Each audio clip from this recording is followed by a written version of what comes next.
RJD supremo Lalu Yadav 77वें गणतंत्र दिवस को लेकर जो है आज झंडोत्तोलन किए हैं। तस्वीरें देखिए लालू यादव की। सबसे पहले तो उन्होंने आखिरी बार राबड़ी आवास पर झंडोत्तोलन किया, चूंकि राबड़ी आवास खाली करने का नोटिस है इसलिए आखिरी बार बोल रही हूं। इसके बाद लालू यादव तेजस्वी के आवास पर पहुंच गए। बताऊं आपको कि तेजस्वी के सरकारी आवास पर भी झंडोत्तोलन किया। इस दौरान आरजेडी के कई कार्यकर्ता और नेता मौजूद रहे। हालांकि नेता प्रतिपक्ष तेजस्वी यादव मौजूद नहीं रहे।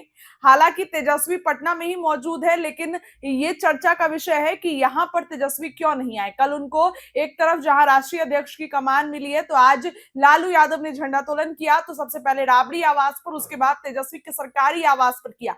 बता दें कि पिछले साल यानी 2025 में भी तेजस्वी ने अपने सरकारी आवास पर झंडोत्तोलन नहीं किया था। उस समय उनके आवास पर उनके बड़े भाई तेज प्रताप ने झंडा फहराया था। तब तेजस्वी यादव बिहार यात्रा पे थे और वो पटना में मौजूद नहीं थे। उनकी गैर मौजूदगी में तेज प्रताप ने झंडा फहराया। हालांकि तेज प्रताप पार्टी और परिवार से निष्कासित किए गए। अब चर्चा है कि कहां है तेजस्वी। लालू यादव ने जहां एक तरफ तस्वीरें देखिए राबड़ी आवास पर झंडोत्तोलन किया, तो फिर तुरंत नेता प्रतिपक्ष का जो सरकारी आवास है वहां पर लालू यादव आते हैं और वहां पर झंडोत्तोलन करते हैं। वहीं तेजस्वी के पटना में ही मौजूद होने से सवाल खड़े हो रहे हैं कि आखिर तेजस्वी कहां है। तेजस्वी ना ही आरजेडी कार्यालय में झंडोत्तोलन के समय मौजूद थे और ना ही राबड़ी आवास पर मौजूद थे और ना ही अपने सरकारी आवास पर है। ऐसे में तेजस्वी कहां है। बता दें कि बीते दिन तेजस्वी को अध्यक्ष की कमान मिली और उसके बाद इस तरीके से गायब रहना सवालों का बाजार गर्म करता है। लेकिन फिलहाल तस्वीरें आपको दिखा रही हूं आरजेडी सुप्रीमो की।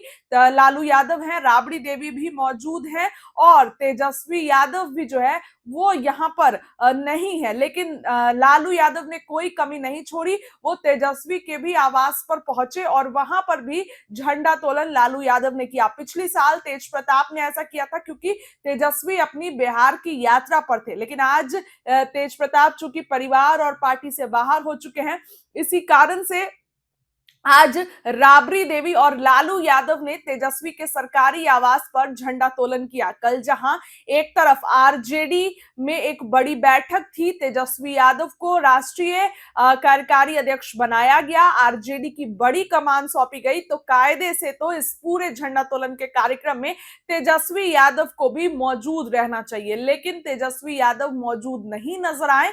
लालू यादव अपनी पुरानी परंपराओं को निभाते हुए सबसे पहले आखिरी बार राबड़ी आवास पर उन्होंने झंडोत्तोलन किया और उसके बाद सीधे पहुंच गए तेजस्वी के सरकारी आवास, एक पोलो रोड, जहां की तेजस्वी यादव अक्सर मीटिंग करते हैं और वहीं पर जो है उनका कार्यक्रम, जो भी उनकी औपचारिक मीटिंग होती है, वो सब कुछ उसी आवास पर होता है। तो वहां की तस्वीरें आपको दिखा रही हूँ। देखिए लालू यादव और राबड़ी देवी ये सब लोग हैं।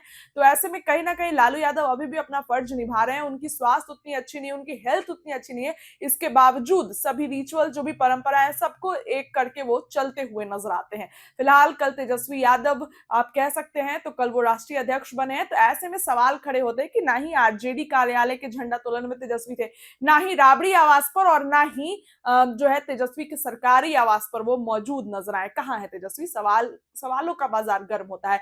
ऐसे में जहां राबड़ी आवास से लेकर तेजस्वी के सरकारी आवास पर झंडोत्तोलन किया गया, तो वहीं जदयू कार्यालय और भी तमाम जगह नेता अपने अपने कार्यक्रम किए हैं। फिलहाल इस खबर के लिए इतना ही। कल तेजस्वी राष्ट्रीय अध्यक्ष बने, उनकी कुछ बातों को सुनिए, क्या कुछ तेजस्वी यादव कहते हैं। या तो मोदी जी के चरणों में रहिए या तो लड़ाई लगी। हमारे चाचा तो चरण पे चले गए, सब लोगों ने उस तस्वीर को देखा होगा, लेकिन आदरणीय लालू जी आज तक अपनी विचारधारा से न झुके हैं न झुकने वाले हैं।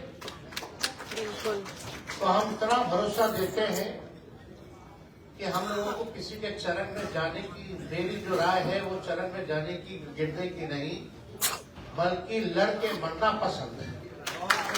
और हम सब लोग जो है मिल करके लड़ेंगे। और सिद्दीकी साहब जी ने तो अंतिम गीत अच्छा गाया, दो गीत गाया, हम होंगे कामयाब।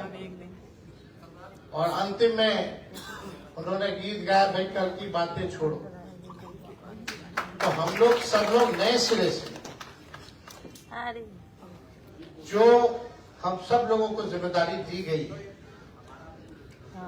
क्योंकि एकता में ही शक्ति है। अब एक होकर के लड़ाई लड़ देती है, ना कि हमको ये पसंद नहीं, हमको तुम पसंद नहीं, तुम पसंद तो हम पसंद नहीं। बिल्कुल। इससे नुकसान सबका है। हम आपको बता दें कि आज तक 15 साल हो गया, लगभग 15 साल से ज्यादा राजनीति में। 2010 में मेरी बहुत कम भूमिका रही थी। उस समय लोजपा और राष्ट्रीय जनता दल का गठबंधन था, विधानसभा का चुनाव था। उस समय हम क्रिकेट खेला करते थे।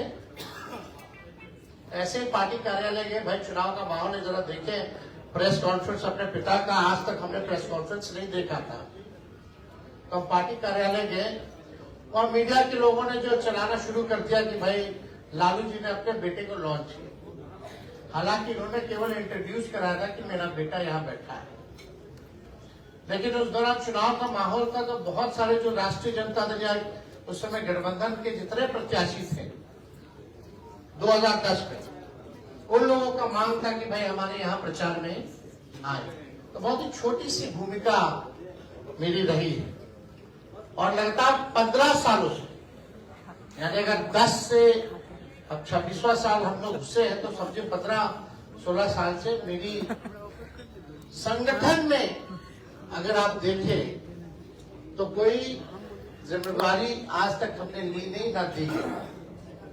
हाँ, ये बात सही है कि विधानमंडल के नेता के रूप में, विधायक दल के नेता के रूप में हम रहे, लेकिन संगठन में 15 साल से कोई जिम्मेवारी नहीं। और अब जो जिम्मेवारी मिली है ऐसे वक्त पे मिली है जो कठिन है, कांटों का रास्ता है,